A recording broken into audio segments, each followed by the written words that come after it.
ವ್ಯವಸ್ಥೆಯ ವಿರುದ್ಧ ರೈತನ ವಿನೂತನ ಪ್ರತಿಭಟನೆ. ಜಮೀನಿಗೆ ರಸ್ತೆ ಮಾಡಿಕೊಡಲು ಲಂಚ ಕೇಳಿದ ಅಧಿಕಾರಿಗಳಿಗೆ ತಾನು ಬೆಳೆದ ಮೂಲಂಗಿಯನ್ನೇ ನೀಡಲು ತಾಲೂಕು ಕಚೇರಿಗೆ ಬಂದ ಮಧುಗಿರಿ ರೈತ. ಲಂಚಕ್ಕೆ ದುಡ್ಡಿಲ್ಲ, ಮೂಲಂಗಿ ತಗೊಳ್ಳಿ ಎಂದ ಪ್ರಸನ್ನ ಕುಮಾರ್.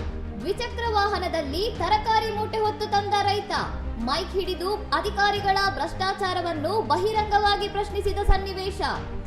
2 ವರ್ಷಗಳ ಸುದೀರ್ಘ ಅಲೆದಾಟ. ಜಾಮೀನಿನ ಒತ್ತುವರಿ ತೆರವುಗೊಳಿಸಿ ರಸ್ತೆ ನಿರ್ಮಿಸಿಕೊಡಲು ಮನವಿ ಮಾಡಿದ್ದರೂ ದಿನಕ್ಕೊಂದು ನೆಪ ಹೇಳಿ ಸತಾಯಿಸುತ್ತಿರುವ ರೆವೆನ್ಯೂ ಅಧಿಕಾರಿಗಳು. ಲೋಕಾಯುಕ್ತ ಆದೇಶಕ್ಕೂ ಕಿಮ್ಮತ್ತಿಲ್ಲ. 1 ತಿಂಗಳೊಳಗೆ ದಾರಿ ಮಾಡಿಕೊಡುವಂತೆ ಲೋಕಾಯುಕ್ತ ಕೋರ್ಟ್ ಸೂಚನೆ ನೀಡಿದ್ದರೂ ಕ್ಯಾರೆ ಅನ್ನದ ಅಧಿಕಾರಿಗಳ ಉದ್ದಟತನ. ರೈತನ ಸಂಕಷ್ಟಕ್ಕೆ ಸ್ಪಂದಿಸುವವರು ಯಾರು? ಸಹಾಯ ಮಾಡದಿದ್ದರೆ ಕಚೇರಿ ಮುಂದೆಯೇ ಪ್ರಾಣ ಬಿಡುತ್ತೇನೆ ಎನ್ನುತ್ತಿರುವ ಅನ್ನದಾತನ ಆಕ್ರೋಶಕ್ಕೆ ಈಗ ಇಡೀ ತಾಲೂಕು ಸಾಕ್ಷಿಯಾಗಿದೆ. ಇನ್ನಷ್ಟು ಸುದ್ದಿಗಳಿಗಾಗಿ ನೋಡ್ತಾ ಇರಿ ಸೌರಂ ಟಿವಿ.